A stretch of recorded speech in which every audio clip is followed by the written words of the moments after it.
Sinabi namin ay pagpapatuloy namin yung pagdinig ng flood control scandal. Ngayon, gumawa sila ng paraan na may security threat daw. Kung titignan mo naman, wala namang ginawang pagpapahayag yung National Security Advisor. Sana man lang may nagpatunay, meron po talagang threat. Kaso, ang nagpahayag yung NBI. Kailan ba naman nangyari na NBI ang gagawa ng pagpapahayag na merong security threat sa Senado?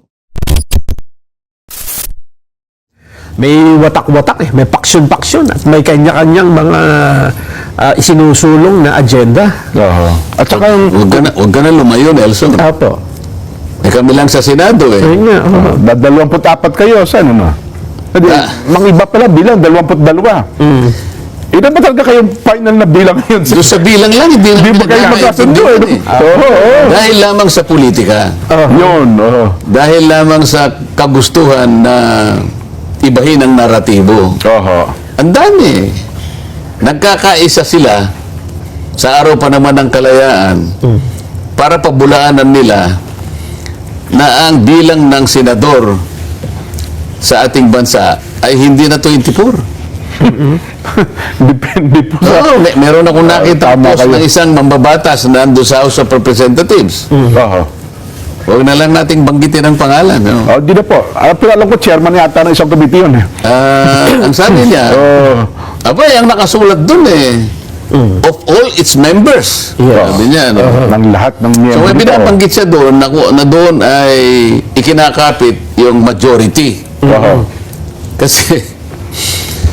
Kasi ang opisyal ng Senado, lalo na yung presidente ng Senado, at yung speaker ng House of Representatives, ito yung dalawang pinuno ng dalawang kapulungan. Dalawang kapulungan ng Kongreso. Sinasabi kasi doon, the Senate President and the Speaker of the House of Representatives shall be elected by the majority of all its respective members. Parang ganyan.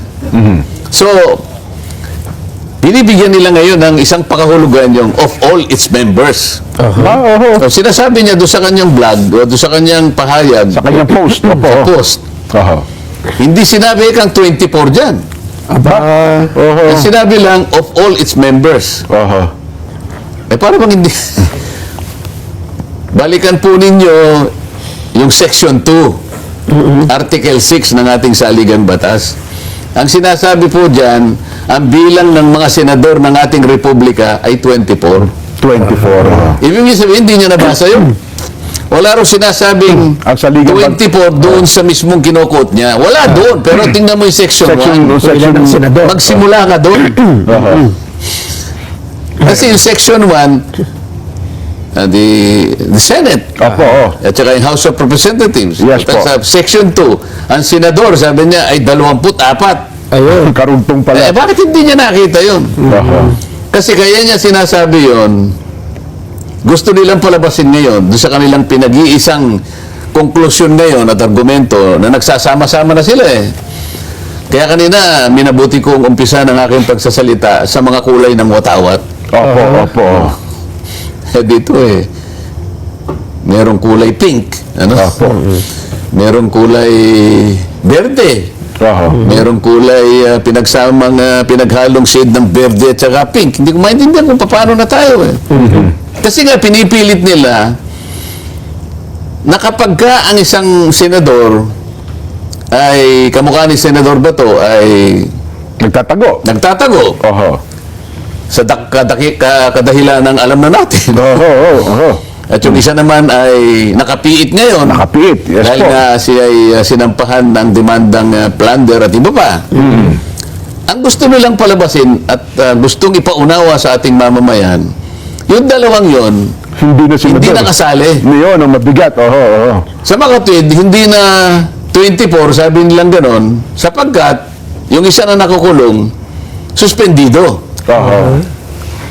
Kasi tinitingnan nila yung Section 5 ng ating plunder law na pwede kang suspendihin ang sandigang bayan. Kapag kinasuhan ka ng plunder, So sa kanilang argumento, kapag pinaniwalaan mo, huwag niyo papansinin yung nakalagay sa Section 2 na 24 ang senador. Kasi yung isa nawawala. Yung isa naman nakapiit. Nakakulong, oho. So sa ngayon, kanya, ang aktibong miyembro lang, 22. Dalawa. Oh. So ngayon, pag kinuwenta mo kanya yung majority, ang denominator mo, 22. Aha. Doon daw ibabase sa 22. Doon ibabase. Oo. So kung halimbawa 22 ng denominator mo, Nelson, Aha. ilan ang quorum base sa 22? The 22 divided by 2 plus 1. Oh, ilan? Magiging 12 na lang. O kaya sasabihin niya, tama yung ginawa namin. Kaya ang 12 kami kanya, legal kami. Oh, majority kami. May quorum. Saan ka nakakitang pangangatwira na ganyan? At ito malulungkot ka, hindi ka lang malulungkot Siguro magtatanim ka ng Sama ng loob. sama ng loob. Siphayo siguro yan, sir, ano? At siguro parang baka magkaroon ka pa ng feeling na pagka-siphayo. Oo. Mabuti na lamang, naturuan ako kahapon, huwag na ma-stress yan Ma-stress na nga po ako nung makalipas na araw Ika-i-stress mo talaga. Oo po, naku, dami talaga, ma-stress talaga tayo Eh di mabuti na lang Lumakas po ang- may mga gabay tayo gabay na at may tagubilin na ba teka muna pagka ganyang dumarating ang ganyang pagkakataon Opo. ganito ang gawin mo. Yan, huwag ka ma-stress. Huwag kang may stress, di ba? Oo. Pero itong mga ginawa nilang ito, pwede kang may stress Ay, opo, ano yan stressor ika nga. Bakit hindi ka may stress? Yung mga ibang nagsasalita ng ganitong klaseng argumento, mga deans ng law school Opo. Hindi kaya nila naiisip na maaaring makonfuse lahat ang mga estudyante nila? Ay, yung mga law students talaga, tama Di po ba? kayo. Opo. Paano kaya ito? Alam mo, yung nag-uumpisa pa lang sa law school siguro, baka pre-law pa lang, Opo. Baka hindi na tumuloy yun. Nahihirapan na, paano base ng pagbilang Oo, di ba? Nung isang araw, wala ka rito, Nelson, dinidiscuss namin. Ba, nakikita ko yung bilang nila sa baba, isang full-page advertisement sa isang malapad na dyaryo. Ang title niya napakalaki. Great legal minds agree. Sabi nilang ganun, Great legal minds, opo. Pag tiningnan mo, 15 lang, at saka yung iba naman, hindi naman kilala. Nagpapakilalang mga dekano, mga deans Opo. ng mga law schools. Meron ka pa makikita ron, isang former justice ng Korte Suprema. Ako, isa nga po lagi Bakit hindi ka may stress? Ipinamamarali talaga niya yung kanyang idea. Isipin mo, ikaw ay naging bahagi ng pinakamataas na hukuman ng ating bansa. Taas-taas ang hukuman, opo. Pagkatapos sasamahan mo yung mga ganun, may stress ka talaga Kung ako doon, mananahimik na lang ako, dinala ko yung keyboard nun Pag gano'n ng... Nang dahil lamang sa kagustuhan nila na baguhin yung quorum. Dahil talagang mali yung ginawa